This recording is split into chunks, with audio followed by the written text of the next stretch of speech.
আরে বোন, তুমি দাদুর দাড়ি ধরে টানছো কেন? আমি তো দাদুর দাড়ি দিয়ে দোলনা বানিয়েছি। এই যে দেখো, তোমার দাদুর দাড়ি টেনে তুতে লাল করে ফেলেছো। এটা কি দাদুর দাড়ি তো এখন ঝরে পড়ে গেল।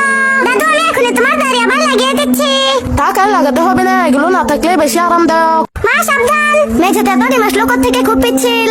এই ডিমগুলো তো বোন ভেঙে রেখেছে। বলেছে এভাবে নাকি ঘরের ভেতর স্কেটিং করা যাবে। কে বলেছে অপচয় করতে? আর এত ডিম তুমি কোথায় পেলে?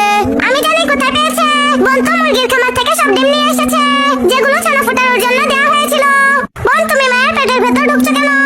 ক্যাঙ্গারুর বাচ্চা তো মায়ের পেটে ঢুকতে পারে, তবে আমি কেন পারবো না? এভাবে মা যেখানেই যাবে সেখানেই যেতে পারবো। মা দাঁড়াও, আমিও তোমার পেটে লুকাতে চাই। মা, তুমি এই ক্যাঙ্গারু স্টাইলে জামাটি কিনে নাও, তাহলে আমরা দুজনেই লুকাতে পারবো। আমি কাঠ দিয়ে টয়লেটের মুখ আটকে দেবো। ইস, আমার খুব জোরে পেয়েছে। কে টয়লেট আটকে দিল? ভাই, এটা নিশ্চয়ই তুমি করেছো। এখন কেউ টয়লেট করতে পারবে না। আমার কোনো ভয় নেই, আমার ডাইনোসরের ছোট টয়লেট আছে। এটা আমাকে দাও বলছি, আমি আর ধরে রাখতে পারছি না। যা, ভেঙে গেল।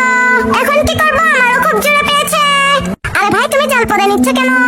এভাবে শুয়ে থাকলে মশারা আমায় কামড়াতে পারবে না। কিন্তু আমার মুখে অনেকগুলো মশা কামড়েছে, কারণ এই জালের ফুটোগুলো অনেক বড়। এটা ফেলে দাও, আমি তোমার বিছানায় আসল মশারি টানিয়ে দিচ্ছি। মশারা, এবার আসো, আমি তোমাদের একদম ভয় পাই না। আরে বোন, তুমি রুটিতে ফুটো করছো কেন? আমি চাই না এটা আমার গলায় পরিয়ে দে।